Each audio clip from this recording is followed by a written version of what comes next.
يحكيوا على راجل امين تجار عنده 3 أولاد.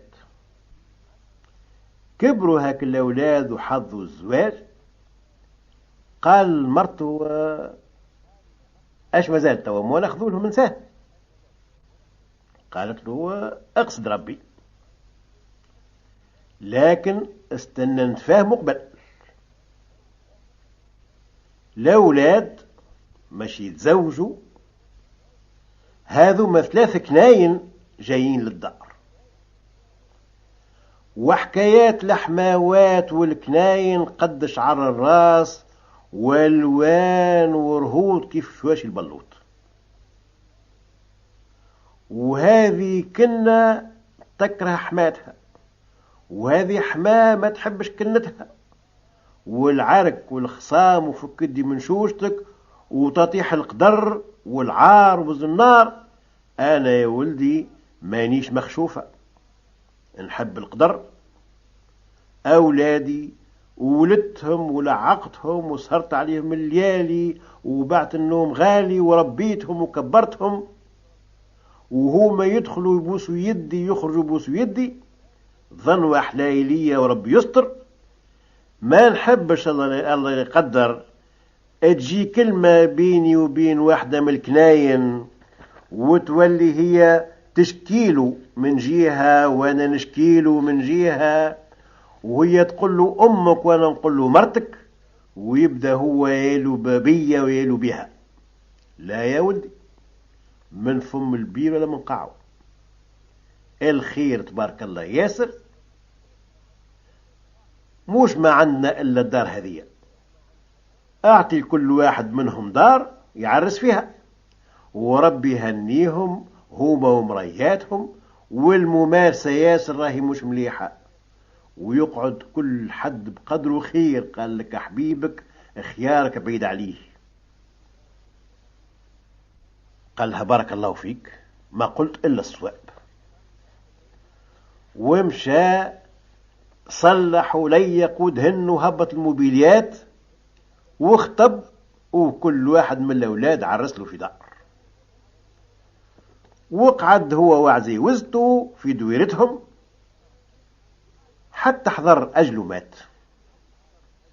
قعدت هك العزوزة هي وخادم تخدم بين يديها في دويرتها، ما مخصوصة في شيء برزقها.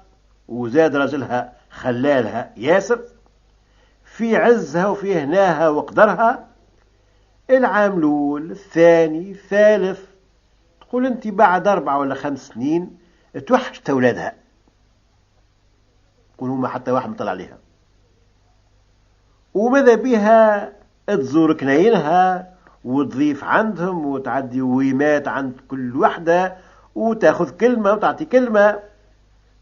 بعثت لولدها الكبير قالت له غدوة راني جاية بحذاك ضيفة. بعثت له للحانوت. الراجل كيف روح لداره في الليل نسى، ما قالش لمرته. من غدوك كيف خرج في الصباح ما قالهاش زاد. ما تفكر إلا كيف جاي حل في الحانوت. امشى قضى قضية مهمة واعطاها للصانع وقال له وصلها للدار وقال لهم راهو اليوم عندنا ضيف. المرأة شعلت الكوانن وقصت وفوحت وركبت وحضرت بيت الفطور وجبدت السربيس الكبير. تقول انت باقي ساعة للول وكروسة وقفت قدام الدار والباب عزق. اشكون حل؟ حلت الخديمة الباب، للا الكبيرة هابطة من الكروسة بعكازها والخدم تاعها تحاذي فيها. الكنة كيف شافتها قرنت عبستها. عندها اليوم ضياف وهذه جاية كيف سلاح شيطان. يا أخي ما لقات إلا الهر اليوم. ايش باش تقول؟ اقضى وصلت ربي عالسلامة يا لله. كيف انك اشربت نفسك الغيبة. اي تفضل.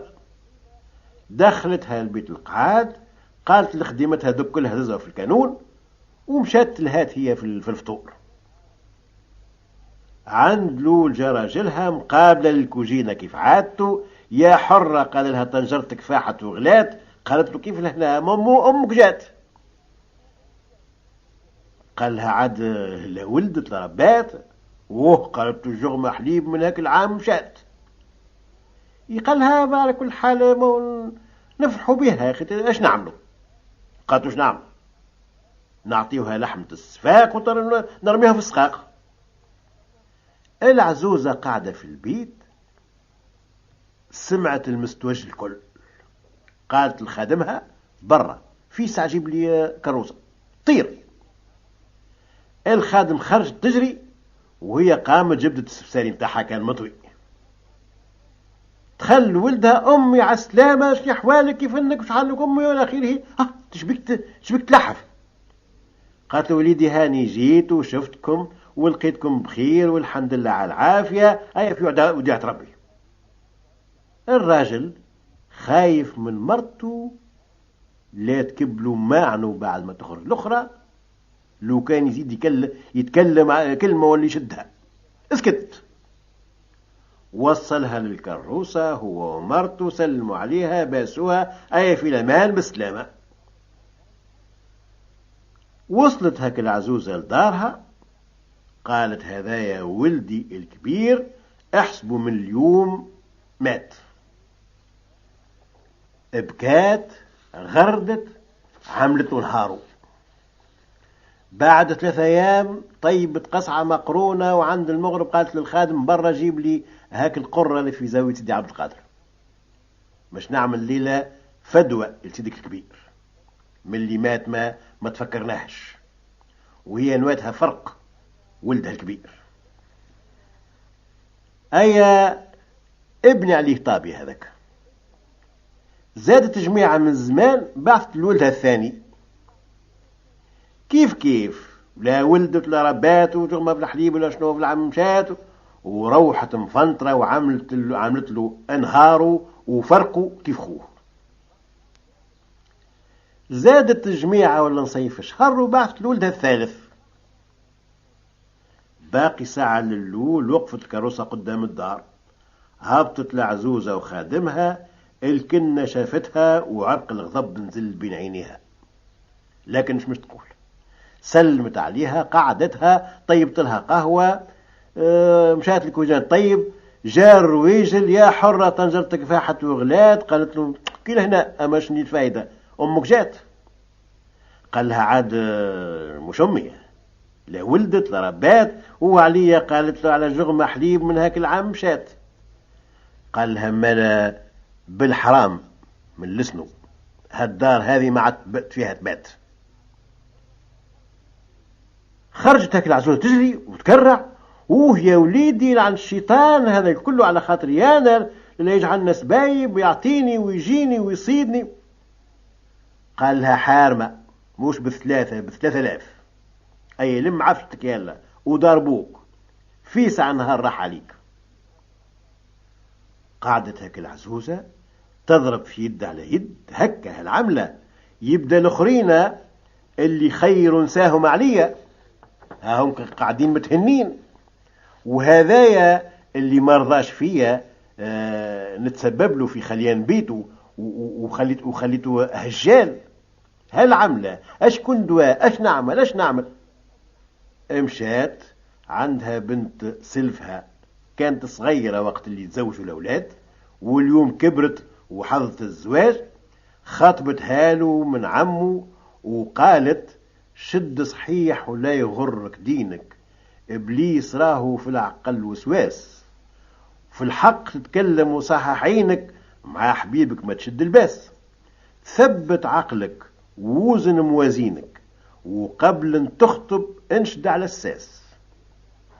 واذا خذيتي بنت عم تزينك هذه وصايا سابقة من الناس اللي تملس ملسه من طينك اذا ما جا بر ما يجي كسكاس.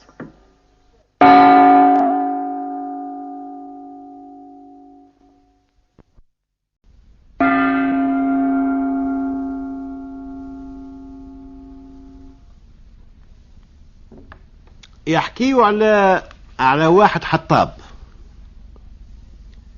زايد باش نطولوا النازلة، كيف كل حطاب متاع كل حكاية عنده مجريش أولاد، وفي الصيف محروق وفي الشتاء مغروق، كل يوم مظلام لظلام وهو يحطب في الغابة باش يروحش بحمايل حطب يبيعه، وموش منجم نفسه، الفطور بالفطور والعشاء بالعشاء، وكان بطل نهار مرته وأولاده ينتنوا بالشر.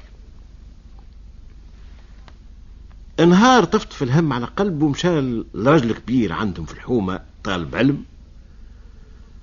قالوا يا بابا ما تقوليش، احنا الناس الكل خليقة ربي، واولاد 9 شهور، والكل مش كيف ناس غنية وبسيط، وناس سلاطين، وناس تدز في المال بالركبة، وانا في هالحالة هذه يا اخي شنو ذنبي بربي؟ تو هذا عدل وانصاف. انت طالب علم وتعرف شكون اللي يقسم في الارزاق؟ قالوا ما تعرفش اللي ربي هو اللي خلقك وخلق الناس الكل وقيد الكل حد رزقه؟ هو مازال ما كملش كلامه، والحطاب اعطاه باللفتة ومشى من غير ما رد عليه تسلام. ايجا قال له ايجا نقول لك. قال لا مش لازم، عرفته وهاني ماشي له. الراجل من الفقر ومن الاحتياج ومن الجوع كأنه خذاه وعطاه في عقله، خرج من البلاد، شد ثنية وبدا يقيس فيها بالخطوة، حتى بعث له ربي سبحانه ملك من السماء. قال له وين على خير يا ولدي؟ قال له ماشي نقسمنا رزاق نشوفوا اشني نزلته هذايا اللي ما تفكرنيش. قال له تحب ندلك ليها؟ قال له تعمل اللي يعمل خير ما شاورش. قال له شدها ثنية هذه تو توصل له، لكن رد بالك لو كانش تشوف كلمة واحدة ما تقولهاش، لا مليح على دنيا، اما اخذر بعينك وكو. بقى بخير ومشى. ساعة من زمان ويشوف فيها العربية فارشة شبكة في القاعة وتعبي فيها بالحطب. الراجل هذه صنعته، ما هو الصبابتي كيف يقابلك في الشارع يغسل صباتك، والحجام يغسل لك راسك بحاجة مليح ولا لا، والتارزي كيف، وهذايا هو صنعته حطاب. شاف امرأة تعبي في الحطب في شبكة وقف عليها يتفرج، عبات الشبكة وحزمتها وربطتها، وجات مش تهزها على ظهرها، هي تهز من هوني والشبكة تطيح من غادي. حاولت ما نجمتش، ولا تحلتها، يسخيلها مش تنقص منها، وهي بدات تدور وتقشقش وتجيب تكدس فيها في حطب جديد فوق الحطب الاولاني. قال شنو هي ما نجمتهاش في عذر يتنقص منها زادت.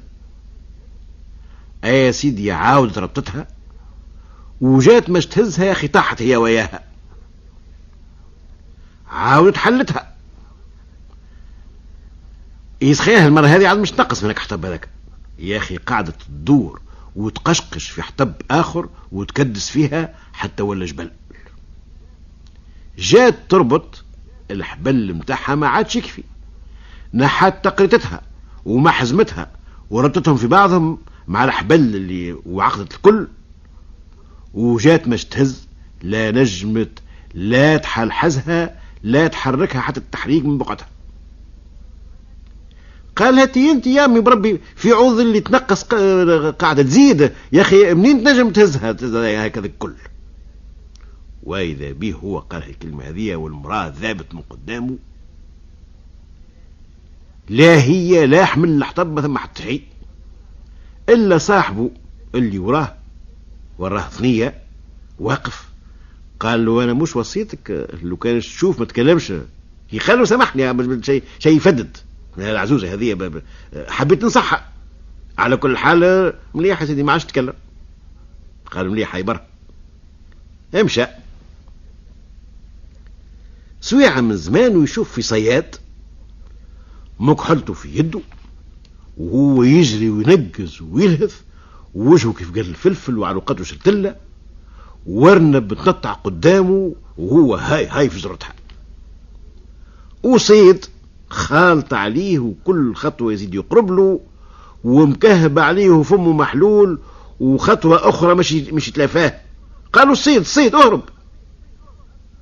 يا أخي ذابوا من قدامه الأرنب والراجل والصيد إلا هاك الملك واقف. قال له ما ترباش باش نقولك، مش قلت لك ما عادش تكلم كله. قالوا عندنا كل حاجة ما سبيتش الدين، تي راجل مش ياكل وصيد نخليه ما نوقذوش، تي نصيحة من الدين. قالوا مليح ما دبر راسك هاني مش تعرف نفسي. قالوا لا بربي يا بابا سامحني ما عادش نحاول. ها من توا نحط كمامة على فمي. ها قالوا مليح هاي بر. شد ثنية برا ماشي عليه وعلى بلاد. ادخل هاك البلاد وبدا يدور في النهوجات وفي الأسواق حتى وصل كما تقول انت لسوق الفرقة. يشوف في ززار معلق علالش صغار، علالش حليب الحم كيف الورد من الباخ يطيب كما يقولوا، ترمي عليه الحبلة ولا من واقف عليه، والززار نشاشته في يده هو بزوز الدين ينشف الذباء ويقول يقل الصحة. زاد خطوة القدام يشوف في حظبة أخرى وضرب كتف وعياط للسماء وعرك وخصام وكشاطي في القاعة وحوايج فتايل، وهذا يركل في هذا وهذا يدز في الآخر. قال هذه لازم بعض الزردة يتزاحموا عليها الناس. ادخل ما بين الناس، عمل كتيف، اتسرسب ما بين الساقين، اتعفس تعفيسات. اي وصل اش يلقى هاك الحظبة على حانوت ززار، الحم ازرق اكحل، حاشا من يعدي الدود يتهامر منه، وريحة التونة متاعه عاملة مسد، والناس هابطين عليه كبة. هذا يحب رطل وهذا يحب كيلو، وشكون ياخذ قبل الاخر وبالك ما يلحقلوش الطريق. ابدا مؤخر يا سيدي يدز بظهره وبكتافه حتى ملص وخرج من الحظبة هذيك، وجات تك على حيط وقعد يتفرج في عجب ربي وشني هالبلاد وشني السمر متاعها. هو هكايا ويشوف في واحد ولد بلاد جاي همة وعمة، جبت القمراية من تحت تحديدها وكشت المطروز والسلسلة والمقالة ذهب على صدره والكلاست بالجريدة وهو يترشق في كنترة الفرنيز، جاي يعجل في خطوته ومكبوس كأنه شنو اللي مش يفوته. ووصل هاك الحظبة هذيك وشمر الجبة ودخل في وسط الناس وبدا يدز. غاضوا حاله، جاه من تالي وبدا يجبد فيه. يا خويا قالت انت ظاهر عليك ولد بلاد وولد عائلة ونظيف ومتثقف، ترضى يدزوك ويضربوك ويعطيوك يقطعوا لك حوايجك هكايا على اللحم انت اللي ما ترضاش تاكل الكلاب؟ تيجي شوف اللحم البريمة، تيجي شوف هالورد اللي خلقه ربي. هو ما كملش كلامه ويلقى نفسه في الخلاء، لا بلاد لا ززار لا حظبة لا حتى شيء الا هاك الملك. قال له انت يا ولدي ما تنجمش توصل مقصودك على خاطر لسانك ما يهنيكش، يلزمك ترجع على نفسك لبلادك خير. قال له والله الحق معاك يا رب، نروح لبلادي ناكل كثيرة خبز بالماء خير من الخنار اللي كنت نشوف فيه. بربي كيفاش الواحد يشوف العوج بعينيه ويسكت. قال له يا ولدي هذمك أشاير، وانا بعثني ليك سبحانه وتعالى باش نوقذك. قالوا ايش فيها من توقيذ هذا؟ تو كل شيء ظاهر. قالوا لا مش كل شيء ظاهر، هاك العربية اللي لقيتها تهز في الحطب وتطيح بيه هذاك بنادم في هالوقت، وحزمة الحطب الذنوب متاعه، في عوض اللي ينقص من الذنوب بفعل الخير وبالصلاة والعبادة باش يخف عليه ويقابل وجه ربي خفيف نظيف، ابنادم يبدأ يزيد يعبي في الذنوب ويجري ويقول أقلت الصحة. والصياد هذاك زاد بنادم، والارنب الماء الدنيا، والصيد الموت. يبدأ يجري في جرة المال وينهات، ومن حلالك ومن حرامك ويكنز، وناسي إلا الموت وراه، والغاسلة في جرته بريق. وهاك البلاد اللي شفت ماليها يشريوا في اللحم المنتن واللحم الفرشك مش مسفرين عليه، هذوم كفلوسهم حرام. شفت الفلوس الحرام وين تمشي في الظلام، ما خيرش من رزق الحلال ومن عرق الجبين. كسرة شعير تعديها بالماء وتكون حلال خير من مال قارون. فهمت؟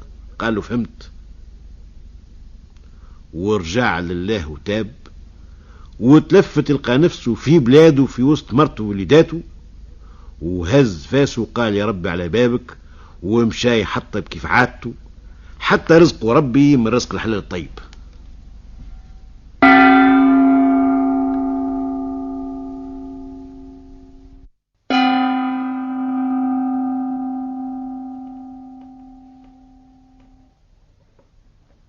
اخواننا الحجاج الميامين حجوا زمزموا وقراوا لنا فاتحة وصلوا في الحرم وشدوا في الشباك وقاموا بركن من أركان الدين، وهنيا ليهم وإن شاء الله حج مبرور وزيارة مقبولة، وربي يطعم ولا يحرم على من استطاع، على خاطر ثم برشا منهم اللي ما همش في خير لهك الكل وموش ملزومين باش يحجوا.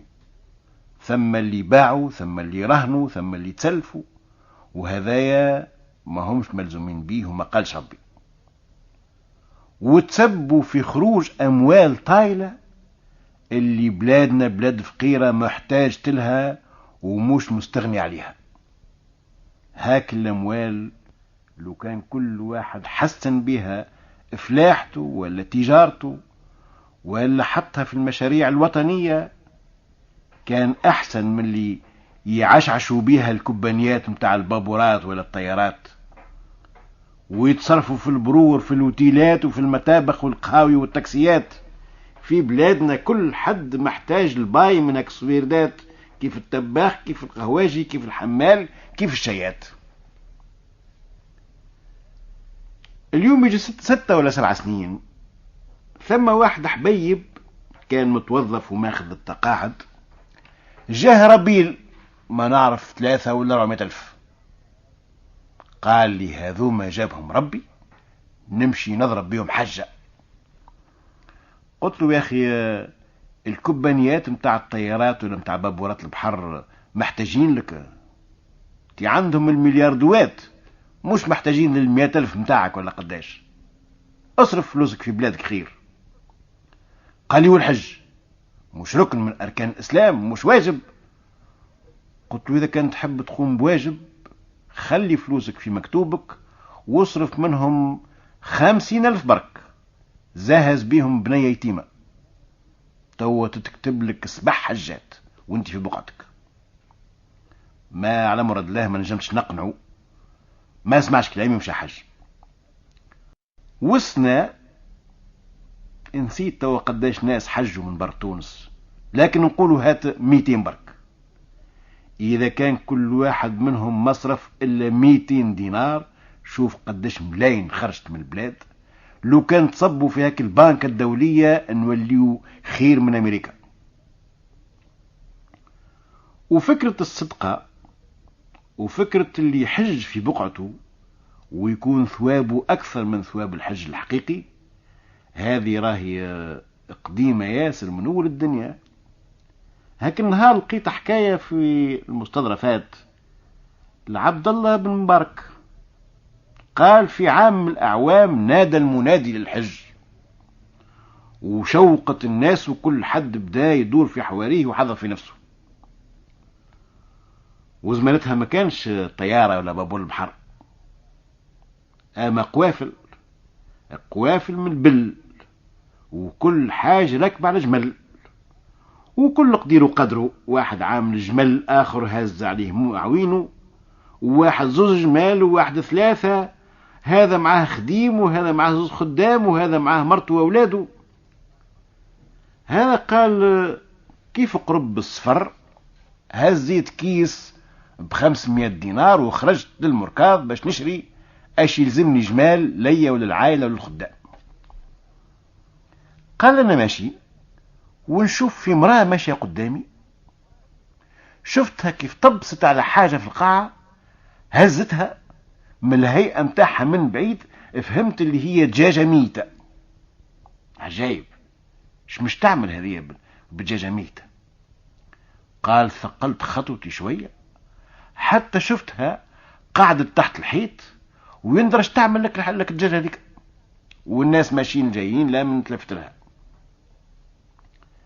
قال حتى قربت لها نلقاها تريش في هاك الدجاجة، وقفت تحت الحيط المقابل نتفرج فيها، زعم هذه مهبولة زعم شبيها، لكن الهيئة متاعها مش بتاع هبال، اما متاع حزن وبؤس وكآبة.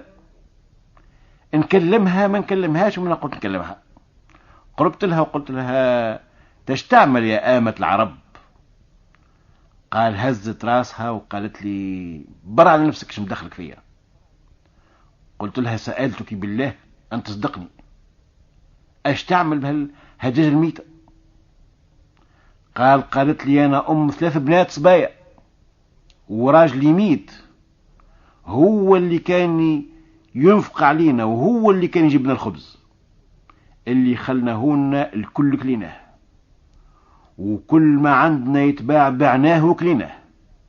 ووقفت الزنقة الهارب، البارح 3 يوم بلياليهم ما ذقناش مطحون الرحاء، لا أنا لا بنتي.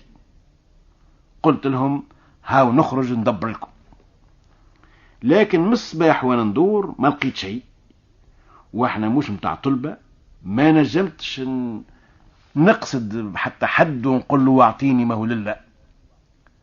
لقيت هاد الدجاجة الميتة هذه، قلت نريشها ونلقى شي طرف زاد نذبحها ونروح لهم بها. قلت لها لكن الجيفة حرام يا أخي، ماكش مسلمة ما تعرفش اللي الجيفة حرام؟ قالت نعرف ربي ايش قال في كتابه، لكن اللي مش يموت بالشر اللي يشرف على الهلاك الجيفة ما هي تولي له حلال. قلت بيني وبين نفسي زعما ثم حجة خير من هذه يا فلان. وقلت لها لوحك الدجاجة هذيك حرام وحل حجرك.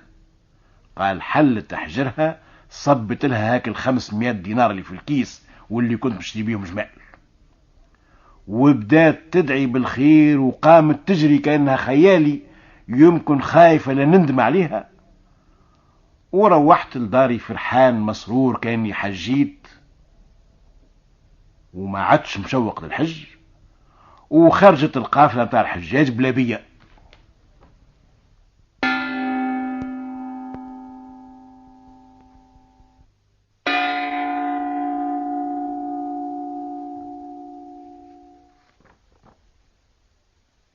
يحكيوا على واحد جنان يخدم في جنينة السلطان، نهار الحال شتاء يلقى شجرة متاع خوخ فيها كعبة خوخ غلة من غير فصل في كبر كعبة البرقدان، خد بخد سبحان الخلاق فيما يخلق. وإذا كان ثم بعض الحبلة تسمع فيها تصبر شوية، هوا الخوخ قرب وبدا يطيح. السلطان يدولش في الجنينة ويتفرج، مشالو يجري هاك الجنان، يا سيدي يا سيدي اجا شوف هالخلقة. مشى معاه السلطان تفرج في هاك الخوخة العجيبة هذيك، قال له هذه رد بالك عليها وكيف الطيب جيبها لي. سي الجنان مشى يجري، جاب حصيرة ومخدة، فرش هاك الحصيرة هذيك تحت الشجرة وقعد يعس ليل مع نهار، وهو ثم شاد العسة وعينيه مرشوقة ما تنحاش في هاك الخوخة هذيك، ولا معبود بالحق إلا الله. حتى عشاه وفطوره يجيبوهم له ثم. علاش مش نهار يجي نسر يحط على الشجرة هذيك ويتمكن بها يكسر لها أغصانها ويفسد كعبة الخوخ ويغفصها؟ مشى يجري هاك الجنان للسلطان: يا سيدي راهو هما صار وما صار. قام معاه السلطان، مشى للجنينة، شاف الشجرة كيفاش مكسرة، قال له يلقى عمله. قعد الجنان حاير في أمره، شنو نسر يجي يكسر شجرة يلقى عمله؟ يا أخي هو بنادم باش يلقى عمله باش يعاقبه ربي نهار آخر ويحاسبه؟ قعد يضحك على السلطان.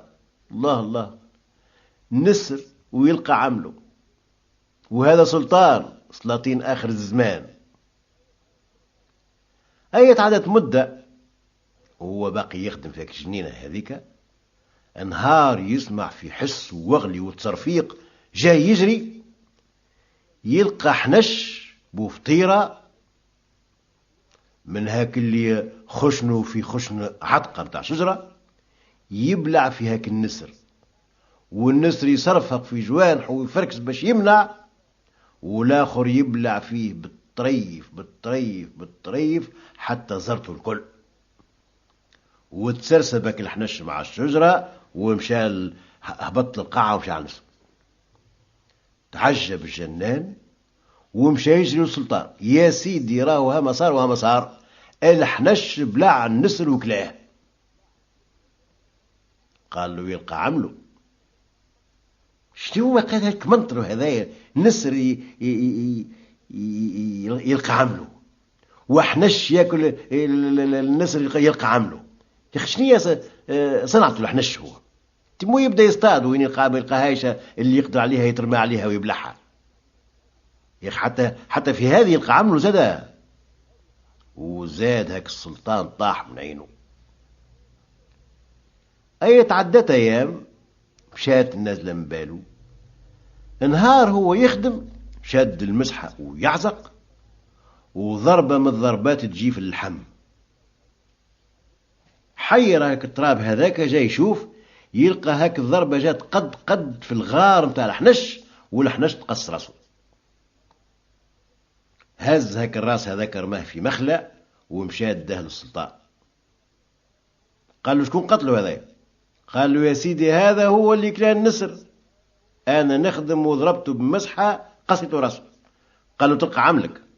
شنية؟ قال لي توا انا وليت مش تلقى عملي زاد على حنش قتلته؟ حنش اللي هو عدو بنادم. اي هالسلطان هذايا خرف مره واحده. لا الله، بلاده يحكم فيها سلطان كيف هذايا؟ لا مشات امورنا كيف الزيت. قعد أيام يترثى بها هذه، وين يتفكر كلام السلطان يقوم يضحك. أي تعدت مدة، مشات النازلة من باله. علاش مش نهار مرت السلطان مش جيت تتفسح في البستان هي وبناتها وجواريها، جاب شحامبة يجري نبه خرج الجنانة الكل. لكنه خينا يخدم في بقعة مدغر، ما سمعش، ما فطن بحد، ما فطنش هو نسووه. هو يخدم ويسمع في نساء تتكلم ولعب وضحك وجري وغناء، عرف اللي الحريم جاء. مش يعمل؟ وين مش تخبى؟ وين مش تخبى؟ وين مش يهرب؟ تعبات الجنينة بالنساء على اليمين وعلى اليسار، وين يدور يشوف فيهم يجراو. بحذه شجرة عالية تشعبط فيها، طلع تخبى في أغصانها. سعدك والمسعودين هاك الشجرة هذيك جات فوق الجابية، قد فوق البيسين، والجماعة قاصدين الجابية جايينها مقابلة. وحبر ما وصلوا قالوا نعوموا. نعوموا ما نعوموا، بدات الأولى نزلت حوايجها وترمات في الماء وبدات توزع. تبعتها هذه، تبعت الأخرى، تبعت الأخرى، لا هو ولا لك عوم وتشلبيق وبخام بالماء وضحك وعياط وصياح. يا أخي واحدة منهم شافت الخيال في الماء، هزت راسها تشوف في سيد العين مكبش في الشجرة يتفرج وريقته تسقي. ما فاتوا حتى شيء، كانوا في التياترو في الصف الأول. قامت الصيحة، نقزوا هاك البنات كل واحدة تغطات بسفساريها، خلطوا العسكري يجري واش ثم يا لله ما لاباس. قالت لهم شوفوا هالكلب من كلب هذا مخبي في الشجرة يتفرج فينا. هبطوه، بداوا قبل كل شيء عطاوه طريحة نباش القبور وهزوه طير حمام قابل الحبس. هاو في الليل مرت السلطان حكات لرجلها، عالصباح هبط للمحكمة. الحكم لول قال هاك الجنان هذاك دوروه مقابل المشقة. مشات الطامة والعامة ولبسوا هاك القشابية المشومة وحجموا له راسه وعملوا له ما يلزم للعرايس للمشانيق، هزوه للزندالة. العادة مولي مشاش نلقوه يشهيوه. قالوا له تشتهيش حاجة؟ قال نشتهي توقفوني قدام السلطان نقول له كلمة واحدة. قالوا ايش بيه؟ رجعوه للسلطان. قال له يا سيدي أحكمت عليا بالمشنقة ماهو؟ قال له إيه. قال له راني مظلوم، راهو هكا وقع وقع. قال له هو يا ولدي. قال له ما لا تعرف شنو؟ نعم. قال له تلقى عملك. شنية؟ قال له شنو هالكلام؟ قال له النسر كسر شجرة الخوخ قلت يلقى عمله، كلاه الحنش قلت يلقى عمله، قتلت انا الحنش قلت لي نلقى عملي، توا انت حكمت عليا بالموت وباطل تلقى عملك. انت سلطان تحكم في الدنيا اليوم، اما ثم السلطان الكبير اللي يحكم فيا وفيك، وربي من فوق يخلص الحقوق. قال سيبوه عليه هذا، اذهب من خرج قدامي.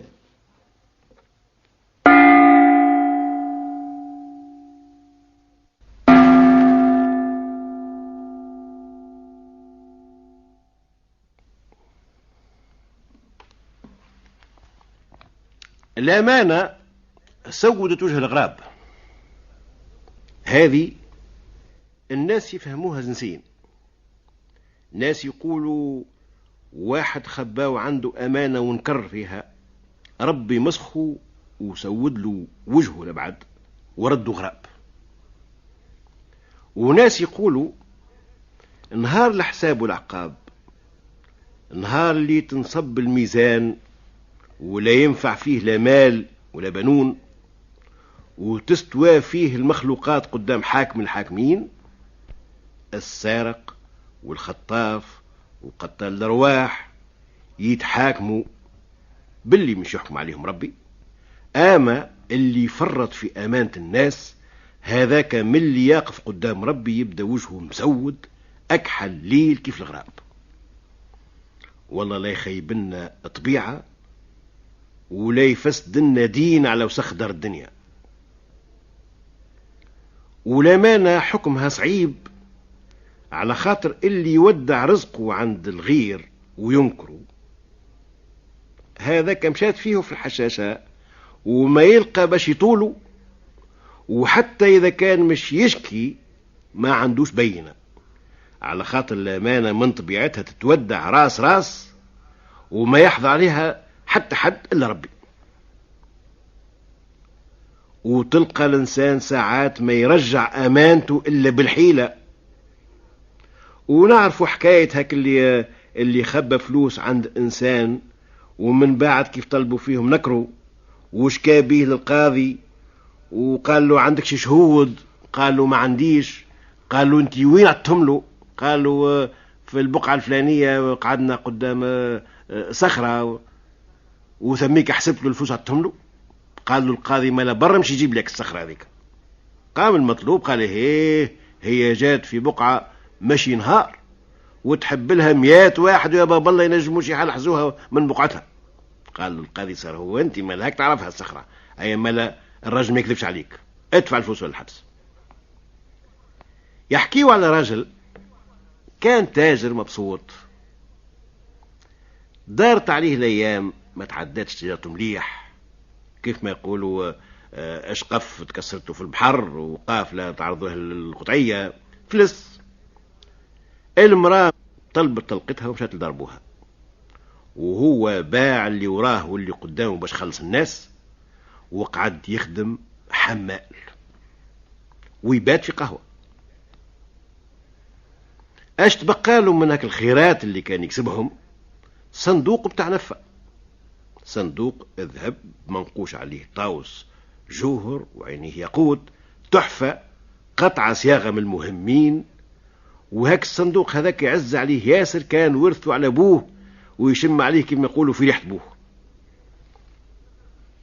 الراجل خايف ربي ولا هملة لا خلطة ومصلي، يخدم على نفيسته ويستحفظ، اللي يخدم به كل يوم يصرف شطره على ماكلته وشطر يخبيه. جاء موسم الحج كيف السنة لا يحرمنا، وتسيب البريح في البلاد، قال يا حجاج اللي متوكلين على الله. شوق هو شاش خاطره لزيارة منبع الإسلام وقبر خاتم المرسلين. خرج لبرا من البلاد وقعد تحت السور وحل ساقيه وجبد السرة اللي مخبيها على صدره بين الحم والسورية، وبدا يحسب فلوسه. القى عنده ما يوصله للحج وروح بيه. امشى كيما تقول انت قص تسكرة، زرق تم من موجبات الكل. ومنها قالت هالصندوق هذايا متاع النفة اش باش نعمل بيه؟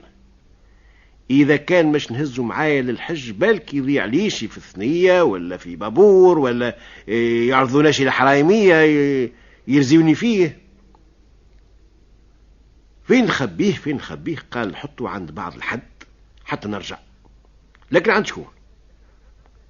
ثم تاجر يعرفه من وقت اللي هو كان تاجر كيفه، فرد سوق قبل ما يفلس. امشاله قال له يا سي فلان انا قاصد ربي للشرق، اعمل مزية خبي لي هالصنيدق عندك امانة رب العالمين حتى نرجع. قالوا ايش بيه؟ اتهنى وهي في الامان وقرانا فاتحة. قصد ربي هاك الرجل هذاك وركب مع الحجاج. كان الحج زمنتها بعام، بعد عام روح. امشى لهاك التاجر اهلا عسلامة فك الزيارة، قريت الناشي فاتحة الى اخره. الاخر جاب له شوية لبان وجاوي وزمزمية، اي قال له اعطيني هاك اللمينة. بدا سي التاجر يبدل في الهدرة وعامل نفسه يبيع ويشري ويشاغل في الناس ويطول في الحديث مع كل حد. الاخر ضاع عليه نهار مشى يخدم مع نفسه باش يحصل عشاه. من غدو يرجع له، دخلوا من باب خرجوا من طاقة. النهار الثالث كيف كيف يجبد عليها جمعة والاخر يسوف فيه. اظهر له عليه اللي هو مش عاطي صندوق. اش مش يعمل؟ يشكي بيه، لا عنده لا بينة لا شهود لا كتيبة لا توصيل. كلاها في عظامه وسكت. قال بينه وبين مولاه. لكن مسكين الصندوق عزيز عليه ياسر كما قلنا، احزن عليه. ولا النهار يخمم والليل يخمم ووجهه شحب وتمص من الدم. نهار هو قاعد تحت حيطه مدنكس راسه القاعة ويخمم، وتعدى عليه واحد رجل كبير يعرفه. قال له تشبيك يا فلان وانا بس عليك؟ قالوا لا بس. قالوا لا هالايام الكل من اللي رجعت من الحج نشوف فيك ماكش على مزازك. احكي لي تقوليش ثم لعل يكون فيه الخير. قال له يا بابا ما نرى هاو مجالي ومجالي، راهو فلان الفلاني وكل نهار وانا ماشي جاي عليه ولا حب ما يعطيني صرف من العدل. خمم الشايب خمم منها. قال له تعرفش كيفاش؟ غدويك الحي عند لول قد امشي له للحانوت وقل له اعطيني صندوق، وراك تلقاني ثم اعمل نفسك لا شفتني لا تعرفني حتى المعرفة. قال الله يبارك. من غدويك باع قبل لول كما تقول انت ب4 دراجة ولا 4 ساعة. الشايب متعدي للحانوت دخل. السلام عليكم. وعليكم السلام. تفضل يا بابا مرحبا اش حاجتك؟ قبل ما يقعد ده واقفك الشايب هذاك يخزل له ومنها قال له انا قصدتك والمقصود هو الله، على خاطر توسمت فيك الخير ووجهك وجه جنة وظاهر عليك ولد اصل. قال له بارك الله فيك يا بابا، أنا بين يديك. قال له أنا راني مش نسافر الإسكندرية، مش نغيب 6 شهور ولا 7 ولا 8 شهور. عندي أمانة ما عرفتش عند شكون نخبيها. قعدت ندور في البلاد ونخزل للوجوه، لقيت وجهك انت وجه خير، وقلت امانتي كيف تكون عندك انت نكون مطمن عليها ونمشي ونجي متهني. قالوا ربي يستر يا بابا. شنية الامانه؟ قالوا عندي شويه صياغه، فنيق مليان بالصياغه، تحبش تقيد؟ قالوا بيه؟ اجبد كاغذ، قالوا حط الميك قدامك، انا نمل عليك وانت يكتب. وبدا يمل عليه والاخر يكتب، وهو يطول عليه ويعاود حتى يوصل لعند لول. عند لول قد الراجل قال السلام عليكم. وعليكم السلام. قال له بالله يا سي فلان هاك الصنيدق نتاع النفه اللي امنته عندك وقت اللي جيت ماشي للحج، هات اعطيه له بارك الله فيك. قال له ايه حاضر. ومشى جبده من قاع الحانوت. اي تفضل ستي. خذاه الاخر ومشى. اي بارك الله فيك سامحني في اشقاك بخاطرك تاع نفسه. هو مشى والشايب قال له اي قيد سيدي. يبدا قلنا يا سيدي، يبدا يمل عليه والاخر يكتب. هذا ما هو خواتم وفرادي وستوارات وذهوبات وديامنت وجوهر. ومنها قال له مالا في العشية الحي نجيب لك الفنيق. في الامان يا بابا، زارتنا البركة نتشرف مش على نفسه. لكن لا رجع له لا في العشية لا غدوة لا بعد غدوة. بعد 3 ولا 4 أيام الشايب متعدي قدام الحانوت، خرج له هو يجي يا بابا يا بابا بابا مساء الخير. اي نعم اهلا مساء الخير. اشني احوالك؟ قال كيف انك؟ توحشناك. قال الله يوحشك. قال له وينك؟ مش قلت لي مش تجيب لي فنيق يا اخي؟ عدلت على الصفر. قال له اسمع يا ولدي، احنا باش رجعنا من عندك صندوق النفة قلت لك مش نجيب لك فنيق بالصياغه، وبالله باش ترد لي فنيق الصياغه يلزمني نجيب لك واحد يقول لك باش نامنوا عندك بابور ولا شنو؟ اي بر تلقاش جمل قلع على صفيحه. وتبع جرية الحلال يا ولدي، راهو الحرام ما يوصلك الا للمالك.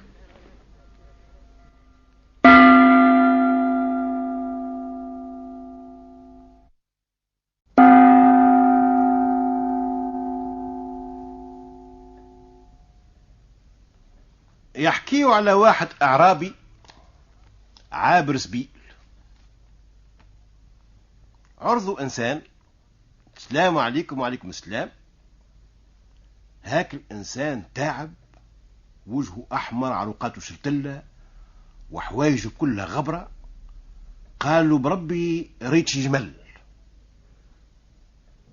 قال له هالجمل اللي يسوق فيه راجل عايب؟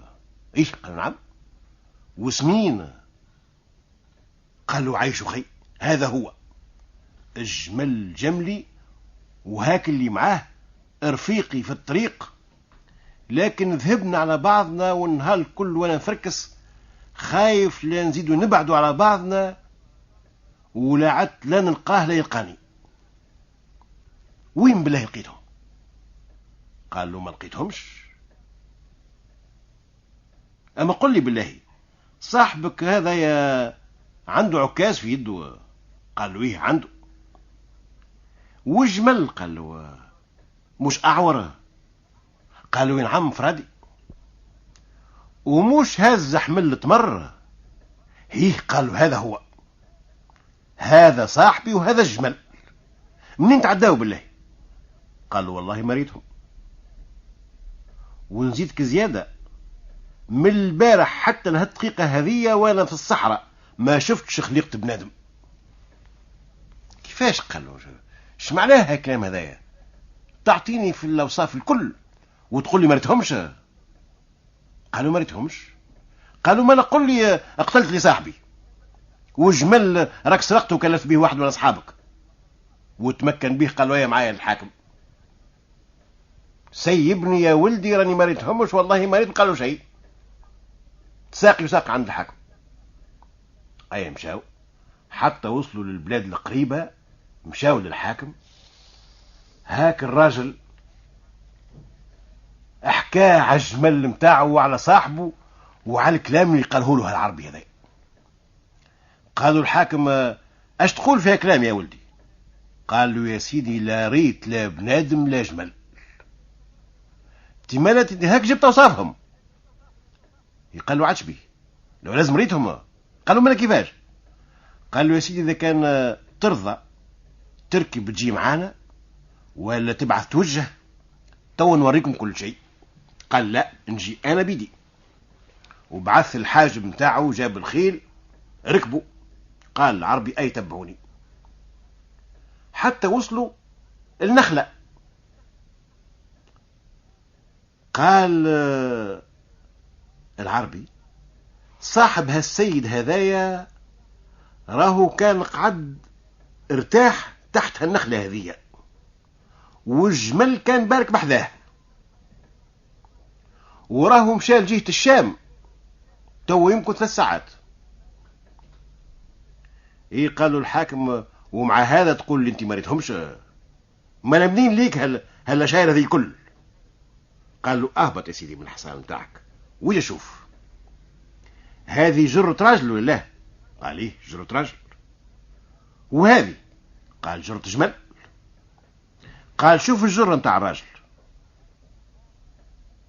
شوف الساق اليسرى ها هيك غارقة في الرمل اكثر من اليمنى. ايه قال ايش معناه؟ قالوا هذا مش دليل على كونه راجل عايب. قال صدقت. قال جيت شوف يا سيدي شوف الجرة هذه وشوف ها وشوف جرتي انا ساقه هو غارقة في التراب اكثر من ساقي انا. قالوا ايش معناه؟ قالوا معناه اللي هو اسمن مني. حلو مليح هذه فهمناها.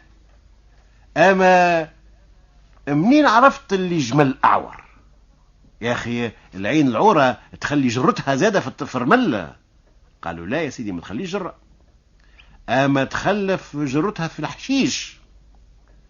شنو؟ قالوا كيفاش؟ قالوا ها وين برك الجمل هذه بقعته ماهو. قال ها. قال ثبت مليح يا سيدي ها هو كرعاه الحشيش او كل حشيش مخصوص الحشيش اللي على يمينه وهالحشيش هذايا اللي على يساره مش ممسوس بالكل. هذه نفهموا منها اللي جمل ما يرى الا من الجهه اليمنى يعني اعور من اليسرى. قال الله الله مليح. قال وباش عرفت اللي راجل كانت عنده عصا؟ وهو قالوا هذا سهل ياسر تشوفها مقيبات هذا مثنية كل خطوة بحذاها مقيبة في الرمل معناها الراجل عنده عصا في يده كل مرة وين ينقل الخطوة يغرسها في الأرض. قام مولا الجمل قال مليح يا سيدي لكن منين ليه اللي الجمل هز حمل تمر؟ قالوا وتمر زاد مش هاي ياسر. كيفاش؟ قال شوف هذا شنو؟ قالوا هذاك تهاوك سرسوت نمال. قالوا الجمل كيف برك هوني التمر قطر في الرمل النمال خلط وها هوك يكركب في الرمل المبلول ويكركر فيه. قال الحاكم بارك الله فيك لكن قل لي بالله قلت اللي راجل ماشي لجهة الشام باش فهمت؟ قالوا شوف الجرة نتاعو ها شوفوا وين موجه هالثنية هذه وين ماشية؟ قالوا ثنية الشام. هي عاد قالوا صعيب ياسر باش نفهموا اللي هو شد ثنية الشام. قال صحيح لكن بالله هي حاجة أخرى نحب نعرفها. أنت قلت تو 3 ساعات من اللي كان قاعد تحت هالنخلة هذه باش عرفت هذه؟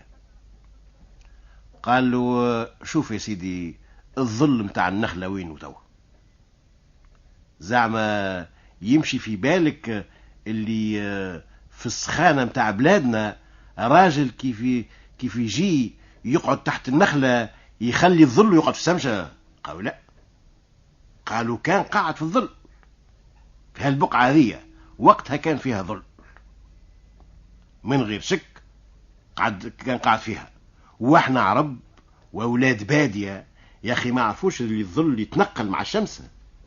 اذا كان نحسبه نلقاو الظل ما تنقل من هوني من هالبقعة هذه اللي فيها بقعته بنقعد لهالبقعة هذه إلا تقريب في ظرف 3 ساعات. وبما أنه قام من هوني وشد ثنية وها هو كما راغش الجهة أخرى، إما لا توا عنده 3 ساعات من اللي شد ثنية الشام. إذا كان هالسيد هذايا عنده حصان باهي ويشد ثنية تو يخلط على صاحبه وعلى جمله. أيا قال له سمعت رجل قال أيا شد ثنية مش يخلط على صاحبك إذا كان تحب. سامحنا يا ولدي وبارك الله فيك، وهذا هو الذكاء ولا بلاش.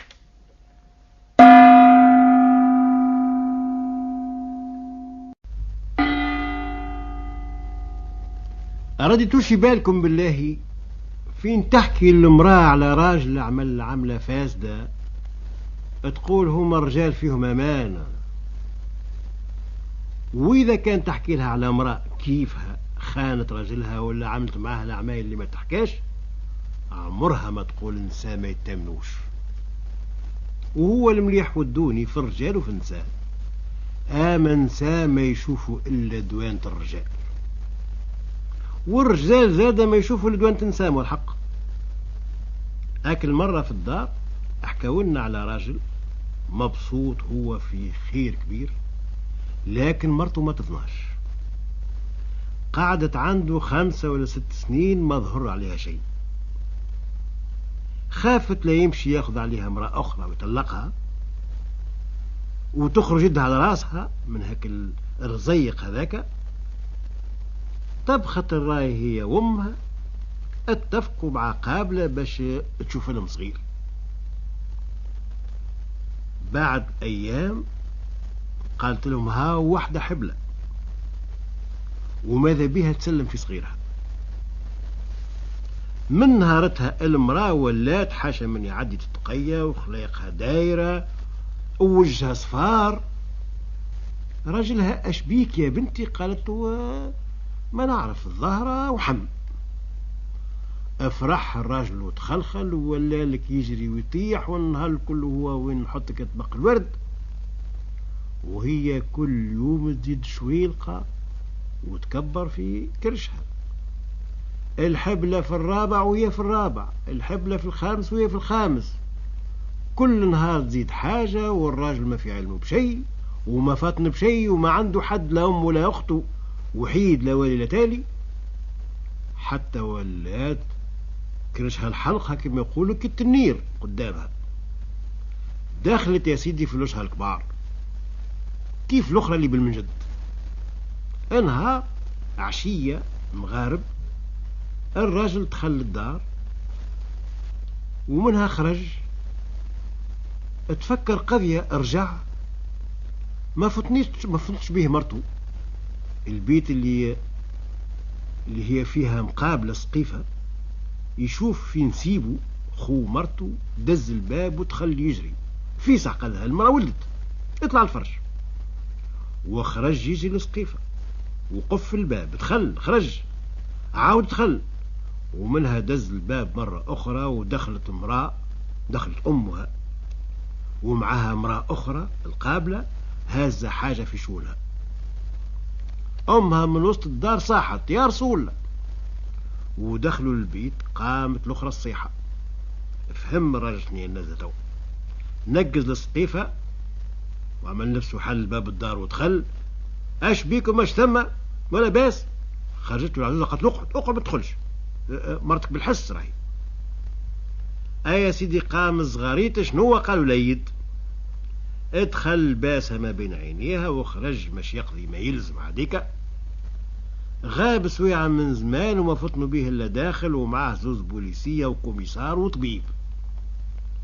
قلب النفس لقاها عمرها ما حبلت ومشق هذنا وما تعرفش لبد بكل.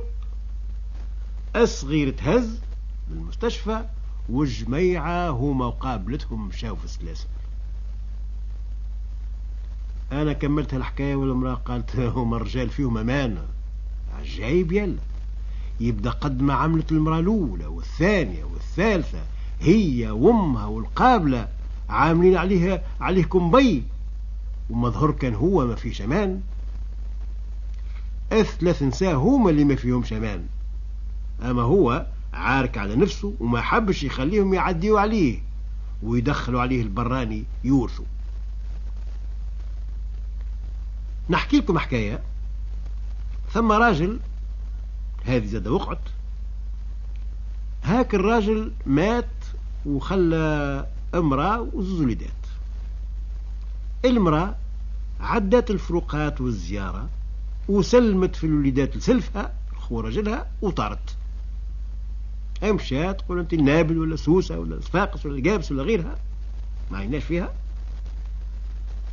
تعدى العام الأول الثاني الثالث السابع الثامن، حط بها الزمان روحت.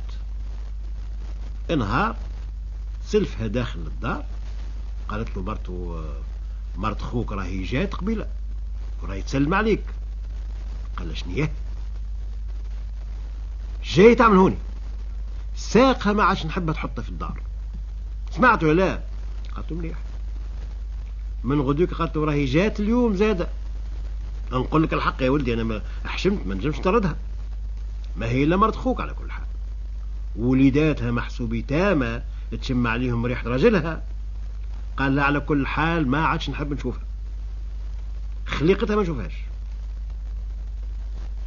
ولت المرأة تقريبا كل نهار تجي، مرة تفطر مرة تتعشى. ليلة وخرت قالت لها يقعد بات. وكيف جاء هو قالت له نقول لك الحق، نقول لك وما تغشش، مرت خوك راهي بايته الليلة بحذر. هي قالت له هكا هو دور وين ماشي؟ قال لها ما عادش ما ندخلش الدار. اتغشش عيط، المرأة ما هي تغلب، سكت، لكن ما قابلهاش، هي في بيت وهو في بيت. ولات ساعة تبات بعد يتحل الباب، حتى ولا قابلها يا سيدي النساء يغلبوا، ولاو يقعدوا يفطروا ويتعشوا مع بعضهم. ولات بايته صابحة في الدار. حتى نهار من نهارات المرأة مشات ضيفة في دربوها، هزها من الصباح، في العشية جاي يدق عليها باب الدار، مدلها تلقيتها من الباب. اش وقع؟ الراجل رد مرت خوه اللي ما كانش يحب يسمع بها حتى بالسمع، وطلق المرية. قد ما عملت معاها المليح وربت لها أولادها ووكلتها وشربتها وما حبتش تطردها وعاركت عليها ولحلحت، باش كفاتها طيشتها وصبحت هي في بيتها في فرشها، والأخرى خرجت بيتها على راسها. أشكون هوني ما يتمنش، الراجل ولا المرأة؟ الجمل قالوا له أما خير الصعدة ولا الحضرة؟ قال لا نطلع عليهم الاثنين.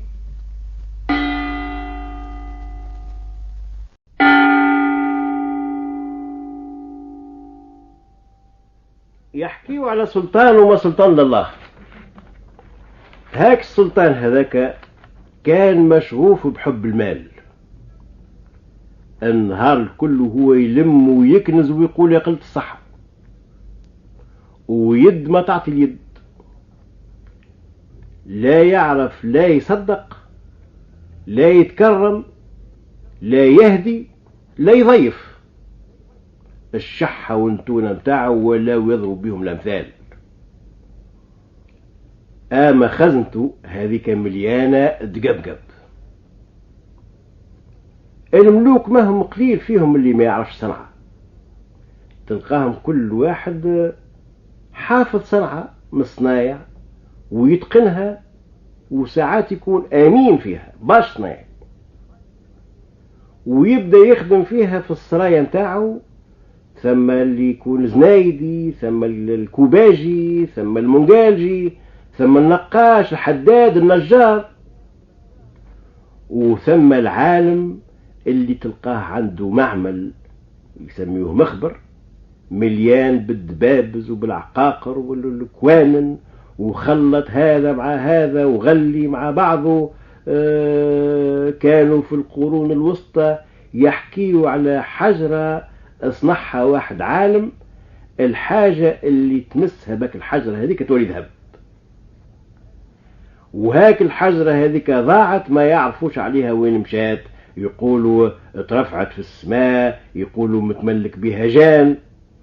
قعدوا العلماء قداش من قرن وهما جيل بعد جيل يفركسوا في السر كيفاش يصنعوا هاك الحجرة هذيك، حجرة أخرى كيفها.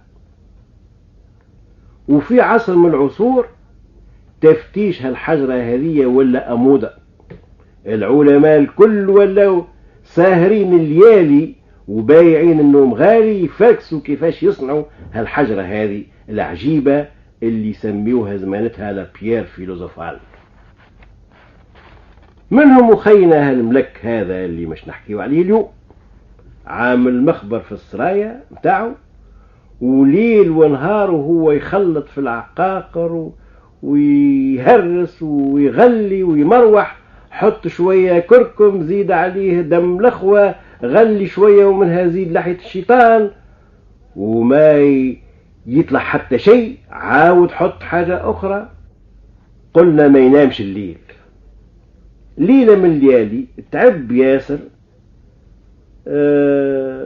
وصل الفجر، هبط لجنينة باش يشم شوية نسمة ويرتاح حتى يطلع الصباح. جاء على كرسي وقعد يخمم والفكر سايح، وإذا بيه اتحل في وجهه باب العرش. قال اطلب 3 طلبات. قال لا نطلب 3 طلبات، لا 15 طلبة واحدة، نحب الحاجة اللي نحط عليها يدي تولي ذهب. قال هاك الكلمة هذيك ومشات من باله، ومش مصدق زادة، ومش متحقق اللي هذا كباب العرش اللي ولا برق العج ولا شكون يعرف عليه. أي بدات الدنيا تضوى بشوية بشوية، ضوات ولا صباح. هاك البستان هذاك فتنة للناظرين، بستان متاع ملوك، آية في الجمال، تشتهي ربي تقعد تفرج في هاك الأزهار والنوار، كل نوار عليها قطرات ندوة كيف الفضة. جاي يقص في وردة وإذا به يبسط في يده، يمس في العود متاعها ولا كأنه حديد، كأنه قضيب حديد، وكانت حمراء والورق متاعها أخضر ولا صفرة، والأوراق صفر. ثبت فيها مليح لقاها ولا تذهب، ما صدقش، زاد مس وردة أخرى ولا تذهب، حط يده على الكرسي اللي كان قاعد عليه ولا ذهب، ذوق 18 كانوا تخدم في الصاغة. افرح وزهقك الملك هذاك ولا يشطح وحده في ذاك البستان على ما أعطاه ربي من خيره. من حين وهز هاك الوردات هذوك اللي ولاو ذهب، وهز هاك الكرسي ومشى خباهم في الخزنة ورجع للبستان. هو خارج من باب السرايا للبستان والعسكري واقف ضرب له سلام، ارعش، ارمى يده، جات على المكحلة متاع العسكري ولا تذهب، زاد ارمى يده على العسكري ولا ذهب. صنبة واقفة شادة مكحلة مقرتفة كما يقولوا وهي صفرة ذهب. زاد خطوتين قدام البيت العسة، قال اضربوا طنبور، لموا العسكر، خلطوا عساكر العسة الكل يتجرى وكل واحد مكحلته في يده ومازال يقد في حوايجه. ضربوا الصف على اليمين وعلى اليسار، صف على اليمين وصف على اليسار، واعطاوا السلام. بدا هو مقدم في وسطهم يرمي يده عليهم بالواحد بالواحد، اللي يرمي عليه يده واللي صنبه ذهب. قال هذا هو لفار. قلب، مس، طبطب على كل واحد صنبه واقفه عاطيه الاسلام، لا تحريك، لا عين ترعش، لا قلب يدق. قال شكون كيف تو؟ تشكولوا من الملوك اللي أغنى مني واللي ينجم يعمل كيفي؟ أنا اللي مش نستولى على الدنيا الكل، والملوك الكل يوليوا ماليك عندي. صباح مازال ما فطرش، قال جيبوا لي الفطور لهوني الجنينة.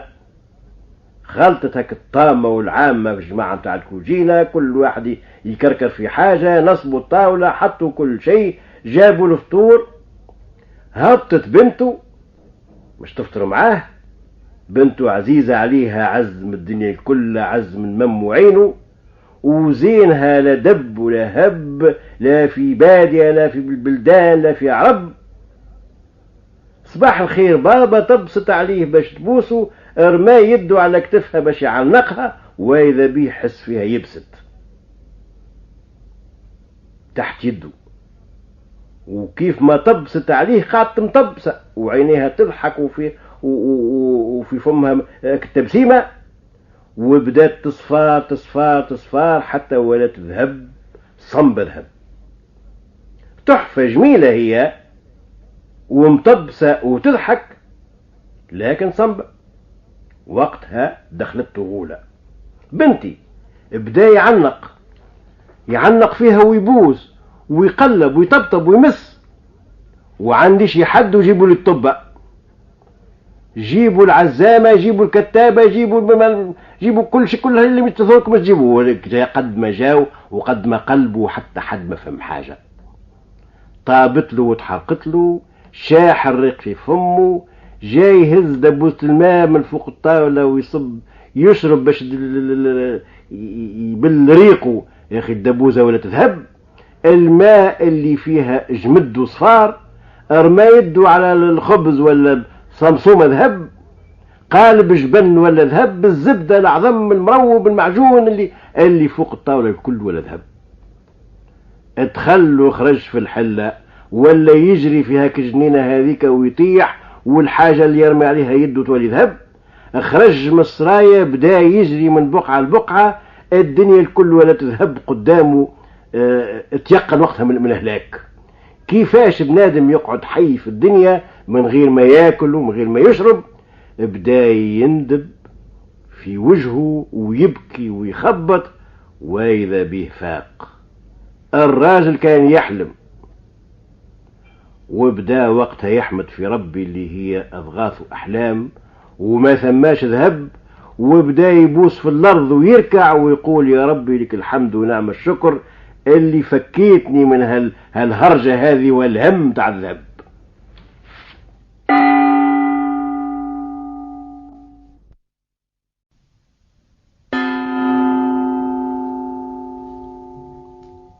أكل مرة نتحدث أنا وجماعة على رضاية الوالدين، وعلى اللي يمشيوا في حظوظ والديهم ويبداو يجريوا ويقولوا يا قلة الصحة، ويعتبروا انفسهم باقي ما خلصوش معاهم، وعلى العياق حشاكم اللي يهينوا والديهم ويطيحوا لهم قدرهم، ولا يخليهم بالشر ولا يتقبحوا فيهم ولا يضربوهم.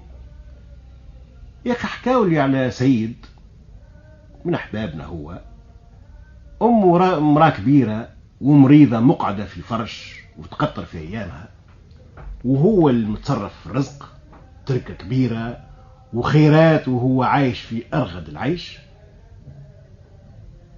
دارهم تناسب الملوك، وفي جنبها دويره صغيره مسكنين فيها الخدام.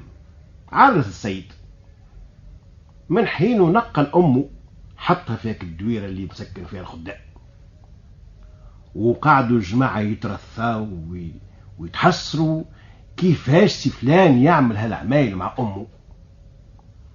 قلت لهم قبل كل شيء ثم حاجة يلزم نعرفوها، زعما النازلة منه هو ولا من العروسة؟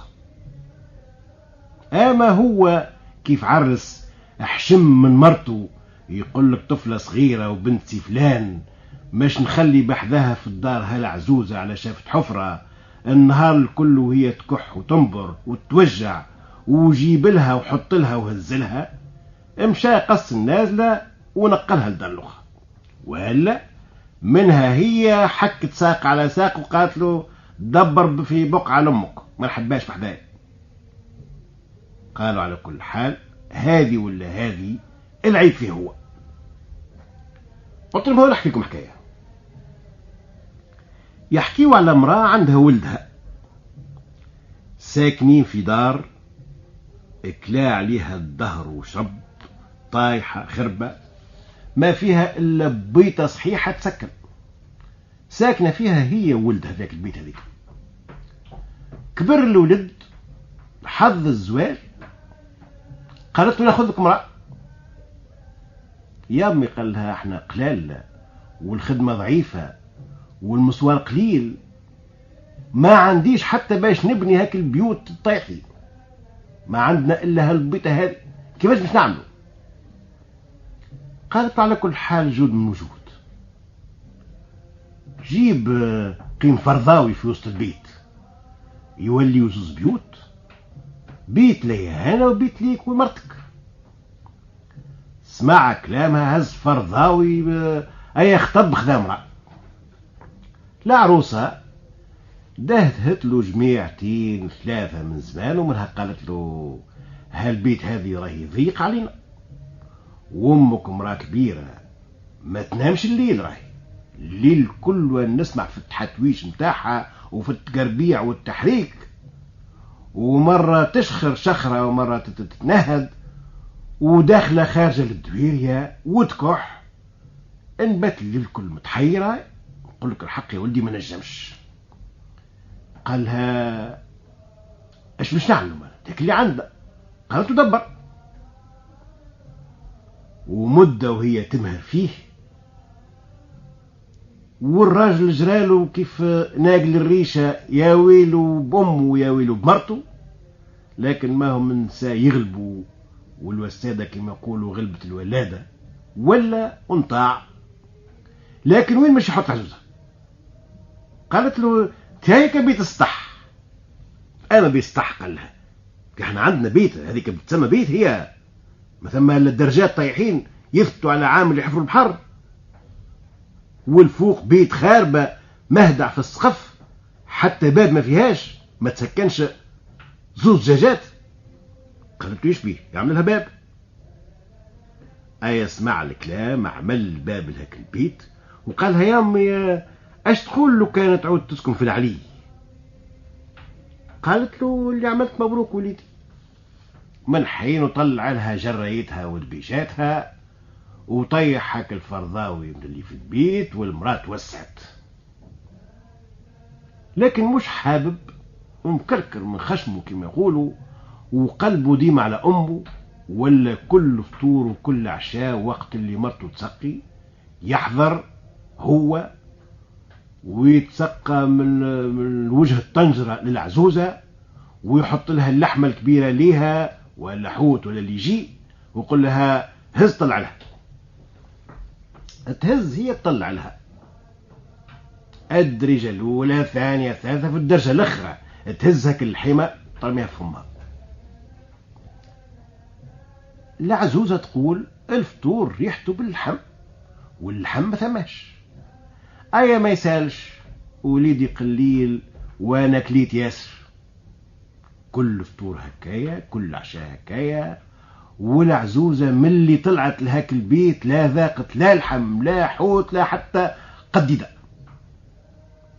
هي قدر عليها ربي ماتت. بعد بمدة، بعد سنين، زاد مات ولدها خلى وليد. هاك الوليد أمه رباته وقراته، طلع راجل، دخل في خدمة، واتته الأيام، حصل سويردات، ناوي على العرس، ابدا قبل كل شيء يصلح في الدار، وبناها كالبيوت الطايحة وولات دويرة مليحة. خطبت له أمه عرس، بيت عملها بيت نوم، الأخرى بيت صالة، الأخرى بيت فطور، وبيت لأمه. بعد بمدة المرأة قالت له تعرف الدار راهي ضيق علينا. كيفاش؟ قالت له أنا يظهر لي البيت متاع لله هذه كان عملوها بيت منى، ونحطوا فيها عولتنا واللي زايد علينا. هي قال له أمي، قالت له هيك بيت العلي. ها؟ قال إيه فكرة، لكن يلزمني نصلحها قبل. هيا جاب البناي، اقلب السقف متاع هاك البيت، ليقها بيضها، عمل كل شيء، عمل لها شباك، ادهن، ولا تبيتها تعشق. قال يا امي شوف هاك القصر الدهشه اللي عملته لك. قالت له يصلح حالك وليدي، وهزت دبيشاتها وحوايجها ونقلت. اقعد كيف ما كان عامل بوه، في كل فطور وفي كل عشاء يحضر، وامه يتهزلها من راس عالي ويقول لها خو طلع لها. النهار الاول هزت الفطور، طلعت به الدروج، لكن هي في نصف الدروج وينزل عليها طير يخطف اللحمة ويمشي. قعدت باهتة، هي سكتت ودخلت الفطور لحماتها وعملت ما في عندها شيء. من غدوك ارجع لها الطير واختف اللحمة ولا قطعت الحوت ولا غيرها. النهار الثالث كيف كيف. النهار الرابع قالت له بربي طلع لها انت، نحس في الكيبي طايحة وسقيها كأنهم موج مني، لو تعرف اللحم دقدقة ما فيهاش على مصحيح. خذا الفطور من عندها وطلع به، هو ناصف الدروج والطير ترمى عليه كيف الوظف واختف اللحم وطار. دخل حط الفطور قدام امه وبس لها يدها وهبط. قال لها يا امراه شفت عجب اليوم. لاباس قال لها نتفجع لك فجعه، رشني شويه بالماء الساعه، انا طالع وينزل عليا طير يصرفق وبجناحه وضربني على عيني شعير العماني واختف اللحمه وهرب. قالت له حتى انا جالي هكا، البارح حوت البارحين وهاني مازلت مفجوعه، وقلت باك نقول له يكذبني ولا للا تقول لكش بعد النهار اش بيكم توا مده ما طيبتوش بالزهومه وتولي انت تنوي فيها النقص. هذا علاش قلت لك اليوم اطلع انت باش تشوف بعينك. قال لكن توا امي يمشي في فكرها اللي احنا حاقرينها ولا قاعدين ناكلوا عليها، وانا ما نحبش امي يتغير قلبها عليا. ورضيت الوالدين والجنه قال سيد النبي تحت اقدام الامهات. قام طلع لها قاعد تفطر. بالشفا يا امي شفيك وليدي؟ قالها يا امي شفت شي هالغريبه، قبيله انا مطلع لك الفطور وعليه لحمه قد الماهي، يا اخي انا نصرت الدروج ونزل عليا طير خطف اللحمه وهرب. وكيف حكيت الجميله قالت لي حتى انا هكا جالي البارح حوت البارحين. زعما شنو نازله يا امي؟ دنكست راسها العزوزه وخمت صنت، ومنها قالت له هذيك عقوب طله وليدي. قال له كيفاش عقوب طله؟ قالت له كانت حماتي مماتك الله يرحمها، احكمت انا على ابوك الله يرحمهم الكل باش يسكنها في هالبيت هذه، وكيف نجي نسقي الفطور ولا العشاء يحضر هو بيدو ويحط اللحمه الكبيره ويقول لي طلع لامي، لكن انا كل مره مدروج نهز الحيمه وناكلها. هاو توا ربي قاعد يخلص مني، واللحمه اذا كان ما تاكلهاش كنتي في ثنيه كيف ما كنت انا عامله يخطفها الطير ويحرمني منها، كيف ما حرمت انا احماتي. واعمل في الدنيا يخلص في الدنيا.